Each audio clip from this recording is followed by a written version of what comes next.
जय श्री महाकाल दोस्तों। जब तुलसी का क्यारा बनने लगी, वृंदा शिवजी से कहती है, भोलेनाथ, आपने मेरे पति को मारा है। आज आपसे करती हूं कि मैं तुलसी बनने के बाद मेरा तुलसी का दल आप पर नहीं चढ़ेगा। केवल वर्ष में एक दिन बैकुंठ चतुर्दशी का दिन ऐसा होता है। रात्रि को 12 बजे से सुबह 4 बजे के बीच में शंकर भगवान पर तुलसी और ठाकुर जी को बेलपत्र समर्पित होती है। वो बेलपत्र और तुलसी को उठाकर शहद की शीशी में रखा जाता है।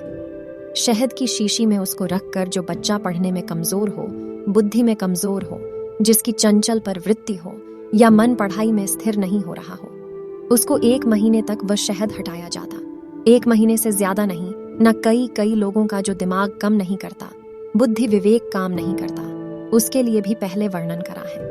गाय जब अपने बछड़े को दूध पिलाए और बछड़े के मुख पर जो फेन आए, उस फैन को अमावस्या के दिन दोपहर में 12 बजे चम्मच में लेकर जो बच्चा चिड़चिड़े करता हो या पढ़ाई में मन नहीं लगता हो या दिमाग थोड़ा सा कमजोर हो, डॉक्टर कहे इसका विवेक काम नहीं करता, बुद्धि काम नहीं कर रही है, उस बच्चे को 2 या 3 अमावस्या गाय बछड़े को दूध पिलाएं।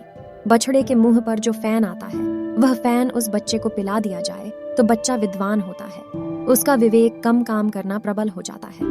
जिसके शरीर पर सफेद दाग पड़ गए हो, चर्म रोग हो गया हो, चमड़ी सफेद पड़ गई हो, पूर्णिमा के दिन गाय जब अपने बछड़े को दूध पिलाएं, कुछ बछड़े का मुख में जो फैन आए उस निकल लीजिए।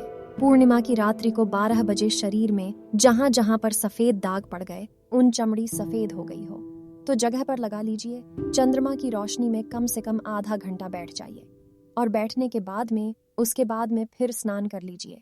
2 या 3 पूर्णिमा उस फैन का प्रयोग कर देखिए, चमड़ी अपने असली रंग में आना प्रारंभ हो जाती है। माता गौ माता के दूध में और बछड़ा जब दूध पान करता है, पीता है, उसमें जो बल उत्पन्न होता है, बल्कि परिभाषा कहीं वर्णित न हो सकती, उसका सुख ही अलग है।